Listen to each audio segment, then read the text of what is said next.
Kita membaca firman-Nya yang terambil dalam Yohanes pasal 14. Injil Yohanes pasal 14 ayat 15. Ayat 15 sampai dengan ayat yang ke-17. Jikalau kamu mengasihi aku, kamu akan menuruti segala perintahku. Aku akan meminta kepada Bapa, dan Ia akan memberikan kepadamu seorang penolong yang lain. Aku akan meminta kepada Bapa, dan Ia akan memberikan kepadamu seorang penolong yang lain, supaya Ia menyertai kamu selama-lamanya, yaitu Roh kebenaran. Dunia tidak dapat menerima Dia sebab dunia tidak melihat Dia dan tidak mengenal Dia. Tetapi kamu mengenal Dia sebab Ia menyertai kamu dan akan diam di dalam kamu. Puji Tuhan. Sidang jemaat Tuhan yang dikasihi Yesus, ayat ini ayat yang memberitakan tentang ketritunggalan Allah kita yang esa itu. Tentu ayat ini ada 3 pribadi yang sedang disebut oleh Yesus sendiri, yaitu kata aku menunjuk pada pribadi Yesus. Lalu Bapa adalah menunjuk kepada pribadi Allah Bapa, dan Dia ada kata seorang penolong yang lain yang disebut adalah Roh kebenaran, itu menunjuk kepada pribadi Allah Roh Kudus. Jadi Alkitab kita menguraikan bahwa Bapak, Ibu, Saudara, dan saya memiliki satu penjelasan dengan jelas. Alkitab mengajarkan Allah kita adalah Allah Esa tetapi Tritunggal. 3 pribadi yang menyatu, yaitu di dalam diri Allah. Hari ini Tuhan mengajar kepada kita sekalian, dalam pekan Pentakosta ini ada pribadi yang perlu Bapak, Ibu, Saudara, dan saya miliki. Ada satu pribadi yang Bapak, Ibu, dan saya harus terima, yaitu pribadi Allah Roh Kudus. Tuhan Yesus dalam karya penyelamatannya, kita melihat dari kedatangannya sampai kenaikannya ke surga, dikerjakan dengan sempurna. Dari kematian, pelayanan, sampai kebangkitan dan kenaikannya dikerjakan untuk penebusan, pembaharuan, serta penyelamatan Bapak, Ibu, Saudara, dan saya. Karunia Tuhan tidak berhenti sampai di sana. Tuhan Yesus meminta kepada Allah Roh Kudus untuk menyempurnakan Bapak, Ibu, Saudara, dan saya dalam pengiringan kita kepada Tuhan. Ada satu nasihat yang Tuhan tekankan pagi hari ini. Yang pertama, jikalau kamu mengasihi aku, maka kamu akan menuruti segala perintahku. Dalam konteks ayat ini adalah menuruti segala perintah Tuhan yang berkaitan dengan nasihat sebelum Dia naik ke surga, memberitahukan supaya para murid dan para rasul menantikan janji Bapa di surga, yaitu pengutusan dan pembaptisan Roh Kudus kepada hidupnya. Karena ada satu pekerjaan besar yang akan dipercayakan kepada umatnya atau para rasul waktu itu, yaitu pemberitaan tentang Injil Yesus Kristus. Pagi hari ini Bapak, Ibu, Saudara, dan saya mendapat bahagian itu. Ialah kita menantikan janji penggenapan baptisan Roh Kudus untuk semua kita kita lakukan dengan rasa kasih kepada Tuhan. Bapak Ibu jemaat yang dikasih Tuhan, nasihat pelajaran yang kedua, Roh Kudus penting buat kita.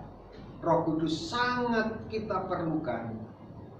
Selain Dia adalah pribadi Allah yang akan terus membimbing Bapak Ibu Saudara dan saya masuk dalam pengalaman rohani, dari satu pengalaman kasih karunia yang satu kepada kasih karunia yang lain. Semakin kita dibawa pada kesempurnaannya, maka Tuhan menjanjikan Roh Kudus itu menjadi sangat penting buat kita, karena Dia adalah penolong yang dianugerahkan kepada Bapak Ibu Saudara dan saya.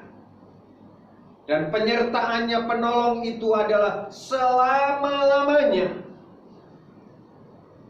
Dan keberadaan penolong yang lain, yaitu roh kebenaran itu, tidak hanya di samping kanan atau kiri kita, bukan hanya di depan dan di belakang kita, tetapi firman Allah mengatakan bahwa roh kebenaran itu, penolong yang lain yang disebut adalah Roh Kudus itu sendiri, akan menyertai kamu selama-lamanya. Dan kata firman Allah, diam di dalam kamu. Artinya apa Bapak Ibu? Menyatu dalam hidup Bapak Ibu. Kemanapun Bapak Ibu Saudara berada, sebagai anak-anak Tuhan yang menuruti dan mengasihi Allah dengan menuruti segala perintah firman-Nya, maka Tuhan penolong itu, yaitu Roh Kudus itu, akan menyertai Bapak Ibu Saudara dan menyertai saya. Dan yang sangat luar biasa, Dia akan diam di dalam kamu. Ayat yang ke-17 tadi dikatakan demikian. Dia akan menyertai kamu dan akan diam di dalam kamu. Persoalan renungan kita pagi hari ini, apakah Bapak Ibu Saudara dan saya sudah menuruti segala perintah-perintahnya Tuhan? Kita akan membaca untuk belajar mengenal salah satu bagian penurutan kita kepada Tuhan dan firman-Nya. Kita baca dalam kitab Kisah Para Rasul. Kita baca kitab Kisah Para Rasul, pasalnya yang pertama.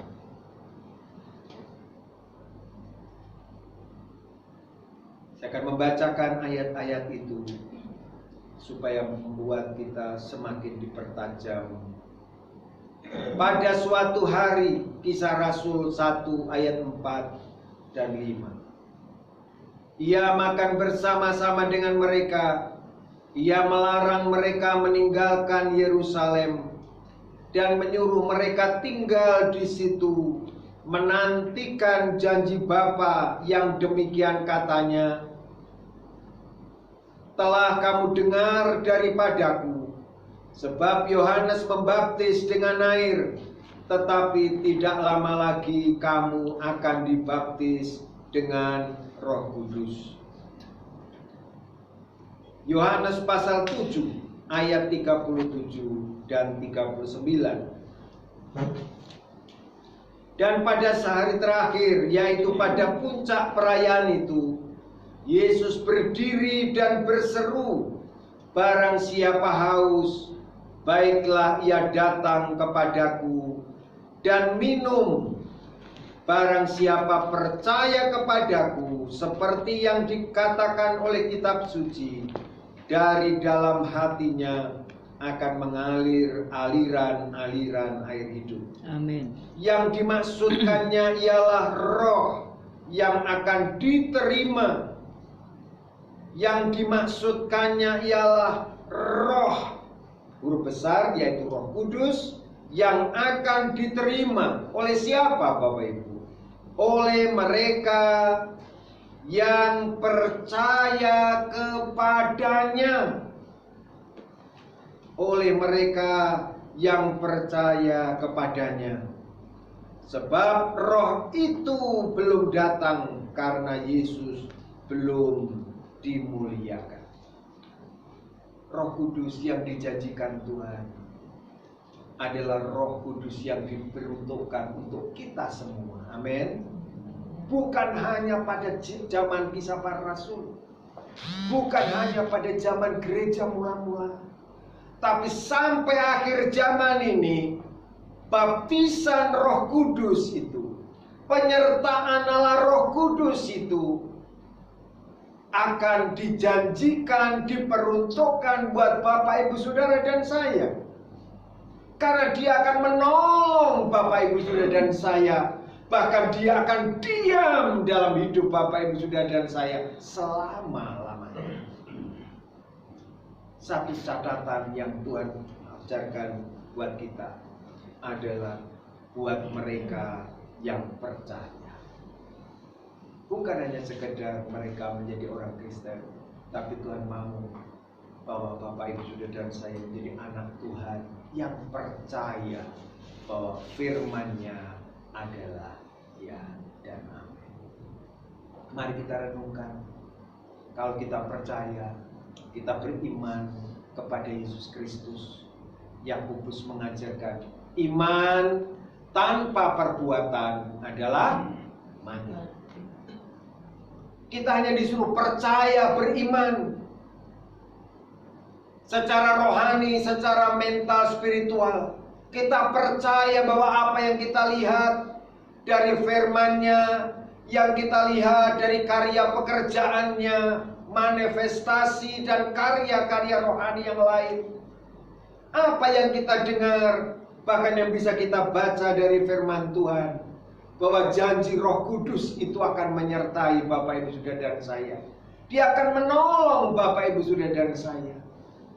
Renungannya adalah bagaimana supaya iman percaya kita ini menjadi sempurna. Kita baca Kisah Para Rasul pasalnya yang pertama. Di sana ada sikap tuntutan dari Tuhan supaya kita mentaatinya, melakukannya, kepercayaan kita itu. Kita baca Kisah Para Rasul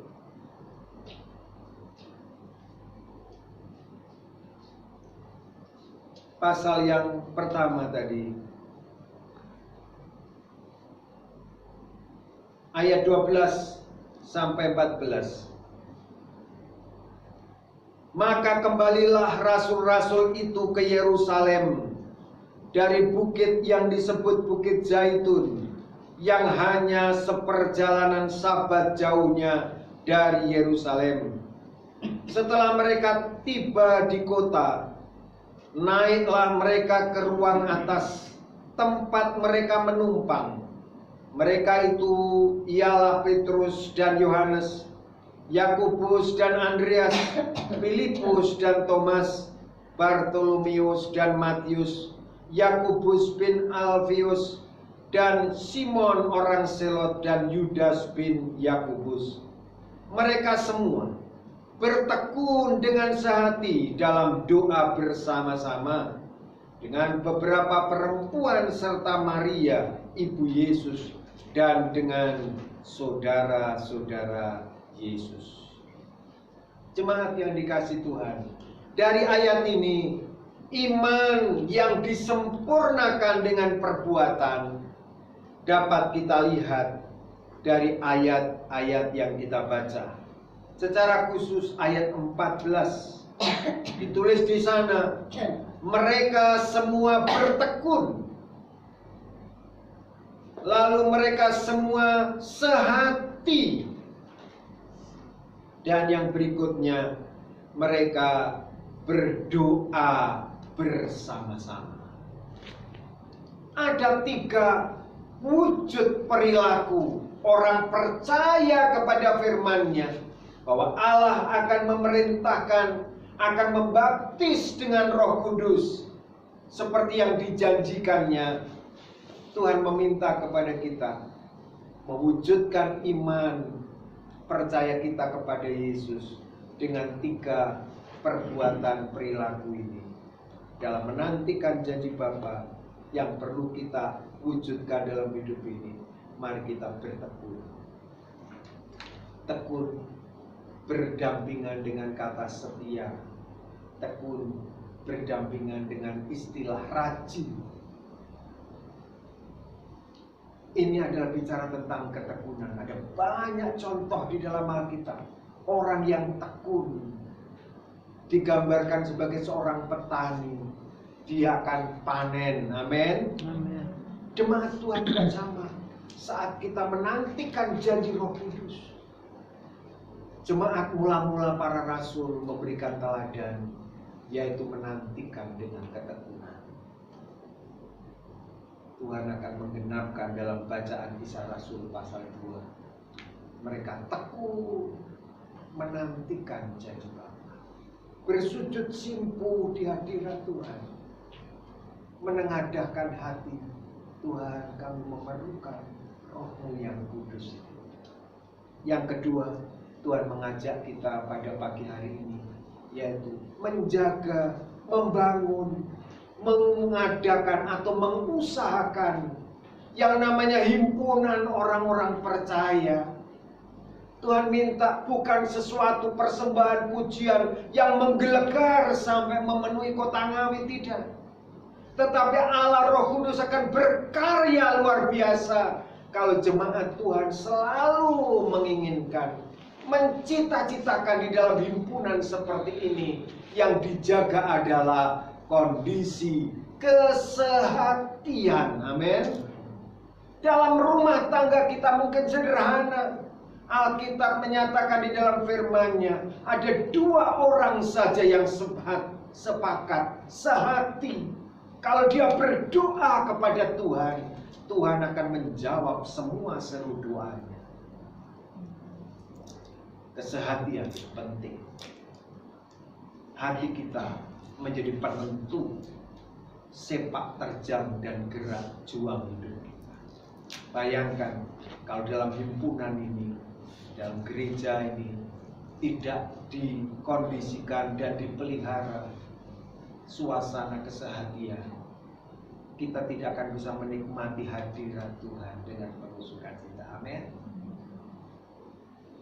Ini adalah ajaran firman Tuhan untuk menantikan perkara-perkara ajaib, pengalaman rohani yang supranatural, yang sangat tidak mungkin buat dunia sekarang ini. Bapak Ibu akan mengalami. Roh Kudus akan menerobos hati dan hidup Bapak Ibu Saudara dan saya, mengadakan pembaharuan yang luar biasa. Bapak Ibu tidak perlu tahu dari mana arah datangnya. Seperti datangnya angin, kita tidak tahu arahnya. Meskipun sekarang ada alat, tetapi itu tidak kelihatan dengan mata jasmani. Kalau Bapak Ibu pergi ke pantai atau ke landasan pesawat terbang, itu biasanya ada tanda arah anginnya dari mana. Karena ada contongan itu yang besar itu, yang ditaruh di atas untuk menangkap atau lihat baling-baling. Tetapi Roh Kudus pekerjaannya juga sebenarnya. Kita tidak perlu tahu datangnya dari mana, dari atas atau dari samping. Yang penting jaga kesehatan itu. Maka Bapak Ibu akan mengalami hadirnya Allah Roh Kudus itu membantu kita. Yang ketiga, yang terakhir, selain kita harus tekun, yang kedua kita harus sehati. Yang ketiga, Tuhan mengajarkan kepada kita terus meminta dalam doa. Dan doa itu kita panjatkan bersama-sama lebih indah daripada sendirian. Sebabnya setiap sore sampai hari Minggu besok, Sabtu, kami mengundang jemaat Tuhan, wujudkan iman percayamu dengan 3 perbuatan: tekun, sehati, dan berdoa bersama-sama. Saya percaya Tuhan sebagai pembaptis itu tidak akan ingkar.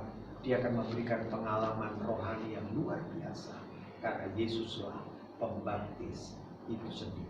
Amin. Kiranya Tuhan menolong Bapak Ibu Saudara dan saya, dan kita dimampukan untuk menjalani hari ini dengan senyum, muka yang ceria, karena kita tahu Roh Kudus beserta dengan kita dan tinggal dalam hidup. Amin. Kita tunggu Bapak.